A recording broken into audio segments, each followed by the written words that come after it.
यामिमां पुष्पितां वाचं प्रवदन्त्य विपश्चितः वेदवादरताः पार्थ नान्यन्यदस्तीति वादिनः कामात्मानः स्वर्गपरा जन्मकरं फलप्रदां क्रियाविशेष बहुलं भोगेश्वर्य गतिप्रदं प्रति भोगेश्वर्ये प्रसक्तानां त्यापहर्त चेतसां व्यवसायित्मिका बुद्धिः संहादो न विद्यते। इसमें 42, 43 व 44 श्लोक एक साथ आए हैं। इनका वर्णन एक साथ किया जाएगा। श्री कृष्ण अर्जुन से कह रहे हैं, हे अर्जुन, जो भोगों में तन्मय हो रहे हैं, जो कर्म फल के प्रशंसक वेद वाक्यों में ही प्रीति रखते हैं, जिनका बुद्धि में स्वर्ग ही परम प्राप्य वस्तु है और जो स्वर्ग से बढ़कर दूसरी कोई वस्तु ही नहीं है, ऐसा कहने वाले कि हे अर्जुन, जो भोगों में तन्मय है, संसार रूपी भोगों में ही जिनको सुख दिखता है और वो उन्हीं में लगे हुए हैं, जो कर्म फल के प्रशंसक वेद वाक्यों में जो कर्म फल, इस कर्म का ये फल होगा, इन सभी प्रशंसकों के वेद वाक्यों में, वेदों के जो वाक्य हैं जिसमें लिखा है कि आप ऐसा कर्म करोगे तो ऐसा फल मिलेगा, ही प्रीति रखते हैं, उस वेद वाक्यों में ही प्रीति रखते हैं, जिससे हमें पता चल जाए कि हम ये कर्म करेंगे तो हमें ऐसा फल मिलेगा। ऐसे वेदों में ही प्रीति रखते हैं जिनकी बुद्धि में स्वर्ग ही परम प्राप्य वस्तु है। स्वर्ग ही सबसे ऊंची और प्राप्य वस्तु है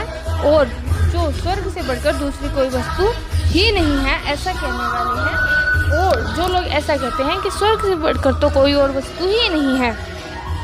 वे अविवेकी जन, जिनके पास दिमाग नहीं है, विवेक नहीं है, इस प्रकार की जिस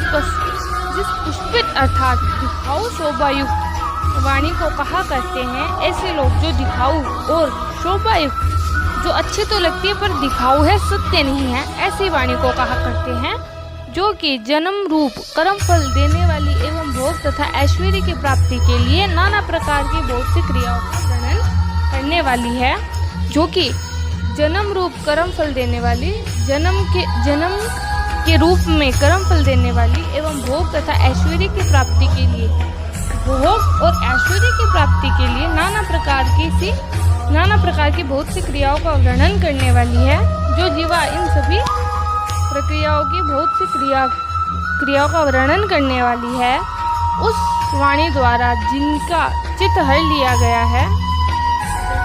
एक व्यक्ति कह रहा है कि आप ऐसा करोगे तो आपको ये मिलेगा, ऐसा करोगे तो ये मिलेगा,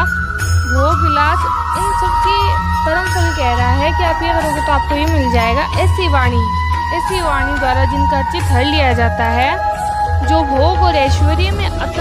अत्यंत आसक्त है, जो भोग और ऐश्वर्य में ही लगे रहते हैं, उन पुरुषों की परमात्मा में निश्चयात्मिका बुद्धि नहीं होती है। ऐसे लोगों की परमात्मा में,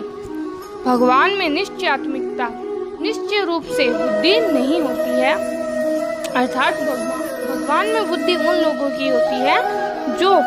केवल भगवान की आराधना पूजा करने में आसक्त हो, न कि ऐसे वेदों को पढ़कर फिर ऐसे कर्म करे कि आप ये कर्म करोगे तो आपको इसका ये फल मिलेगा। तो आपको ये समझ में आ गया होगा। श्लोक थोड़ा बड़ा है, अगर समझ में ना आया हो तो प्लीज़ कमेंट बॉक्स में ज़रूर लिखिए, मैं नेक्स्ट वीडियो में इसको और अच्छे से समझाऊंगी।